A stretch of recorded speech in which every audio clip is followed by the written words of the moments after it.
Hey everyone, buckle up because today we are diving into an article that is going to make you think differently about the whole job market. Oh, yeah. This one is called Recruitment Is Dead, and it's pretty intense. The author Szlvia Olah straight up compares the current recruitment system to like a collapsed building. Yeah, with recruiters desperately sifting through the rubble, trying to find a few usable bricks. It's a pretty brutal analogy, Yeah. but you know what? It's kind of accurate when you think about it. Sending out resumes can feel like shouting into the void. Right, and those resumes are the bricks. Yeah. But as Ola points out, they rarely match what companies actually need. And she gets into why that is. Part of it is the recruiters themselves. Sometimes they were just asking these generic questions like they're going through the motions. Or even worse, they don't really understand the role they're trying to fill. Exactly. It's like, how can you possibly find the right person if you don't even know what you were looking for? But Ola makes it clear that recruiters aren't totally to blame. They are trapped in a system that's broken. So what's the solution? Well, get this. She says we need to completely ditch job advertisements. Like, get rid of them altogether. Yep. No more job ads. Instead, she proposes that companies should have internal talent scouts who are actively searching for the right candidates. So instead of you endlessly applying for jobs, someone would be out there specifically looking for your skills and experience. It would be a complete 180 from how things work now. But honestly, a lot of the problems we see in recruitment aren't just because the system is outdated. It's because we've kind of thrown technology at the problem without thinking it through. You're talking about the whole AI thing, right? Exactly. AI was supposed to make hiring easier, but in a lot of ways, it's just made it worse. We've got AI screening resumes, filtering based on keywords, sometimes even ranking candidates without any real human understanding. And the result? Companies are flooded with applications and recruiters are completely overwhelmed. Ola actually tells this crazy story about talking to a global VP of recruitment who admitted to just randomly picking a small percentage of applications to look at because there were just too many. Wow, so they weren't even really considering all the candidates. That's what it sounds like. Ola uses this as a perfect example of how we've messed up. The wrong use of technology, not being prepared for AI, not being able to even articulate what we're looking for in a candidate has led to complete chaos. So what's Ola's solution to all this chaos, she says? Close all job advertisements. Full stop. No more job ads. It's a pretty bold statement, but her point is we don't need job ads to find good people. Instead, we need talent scouts whose job is to constantly be on the lookout for good people. So we're talking about continuous access to talent. It's a pretty radical shift, no doubt about that.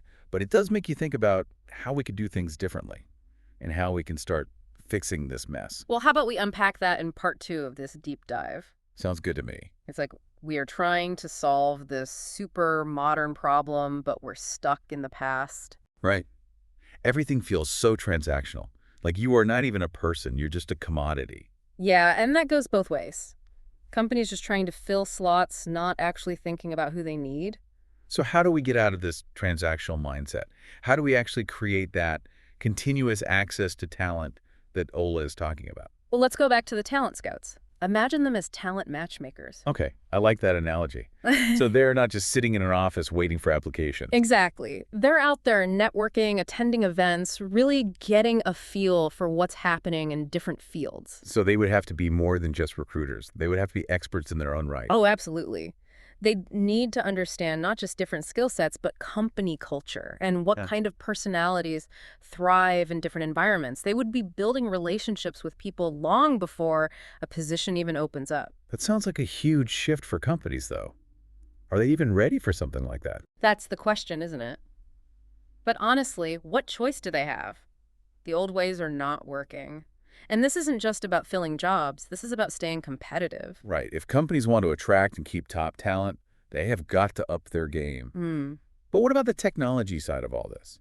Earlier, you said that AI has actually made things worse in some ways, but could it be part of the solution too?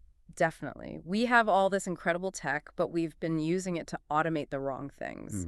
Instead of screening people out, AI could be used to connect people in more meaningful ways. So instead of AI filtering resumes based on keywords, it could be matching people based on actual skills, experience, even personality. Exactly. Like those dating apps, but for careers. You create a profile that showcases your skills, your passions, and the AI helps you connect with companies that are looking for those specific things. So you're not just applying for random jobs, you're actually finding opportunities that align with your goals and values. Right. And it wouldn't just be a one-time thing. Imagine platforms where you can continuously engage with companies, participate in projects, attend virtual events, even get mentorship. Wow, this is starting to sound less like job hunting and more like career building. That's the idea. Instead of passively applying for jobs, you would be actively shaping your own career path. What about people who aren't comfortable with technology, or those who don't have access to the latest platforms? Those are really important points and something we have to consider as we rethink the future of work. We can't leave anyone behind. So access and equity need to be part of the conversation from the very beginning. Absolutely. But the potential here is huge. We could move from this stressed out scramble to something that feels more human, more fulfilling, and more in line with how we work and live today. This is all starting to sound a bit like a professional metaverse, a virtual space where you are not just looking for a job, but building your entire career. It's a fascinating idea, isn't it? And who knows, maybe that's where we're headed. So if job ads are a thing of the past, how do we signal to the world that we're looking for opportunities? What replaces the resume? That's where things get really interesting. We can get creative instead of a static document. Imagine online portfolios that showcase your skills in action. Maybe you contribute to open source projects or create content that demonstrates your expertise. It's about showing your value, not just describing it on a piece of paper. Right. You're not just a job seeker, you are a creator, a contributor, a thought leader. This is seriously mind-blowing. It's a lot to take in, but I'm starting to see how this new system could benefit everyone. It's about creating a win-win situation. Exactly. And in the final part of our deep dive, we'll explore what this win-win might look like. We'll dig into how this system could really work, the challenges, and what it means for you as you build your career. All right, so we've talked about all the problems, all the potential. But let's get practical. What does this new world of work actually look like for, someone who's trying to find a job or build a career? Well, the good news is it's not about just waiting around anymore. Hoping that the perfect job is going to magically appear. It's about taking control and showing the world what you're capable of. We talked about online portfolios instead of resumes. What else can people do to stand out in this new system?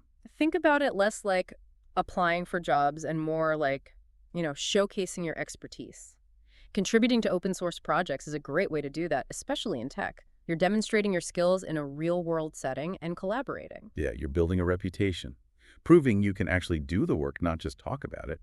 What about people who aren't in tech, though? Content creation is huge. Writing blog posts, creating videos, participating in online communities. You're showing you're engaged and knowledgeable. So instead of tailoring your resume to a job description, you're putting yourself out there, sharing your perspective, and attracting opportunities that actually fit your passions. Exactly. And that kind of proactive approach is going to be so essential in a world where companies are always looking for talent, Right. not just when a position opens up. It sounds like you need to be on all the time, though.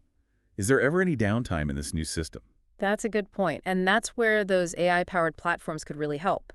They wouldn't just be about matching skills. They would understand your preferences, your goals, even your personality. So it's about finding the right job for you at the right time. The AI could help filter out all the noise and connect you with opportunities that make sense. Exactly. And think about continuous learning.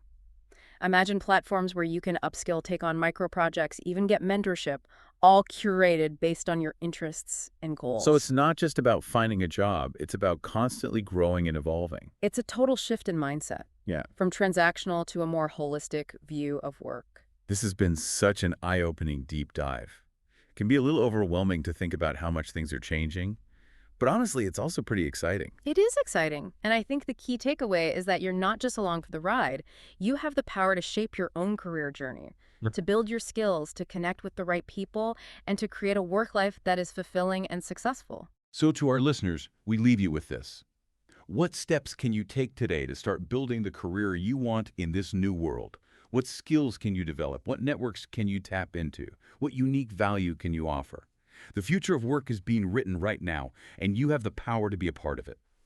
Thanks for joining us for this deep dive.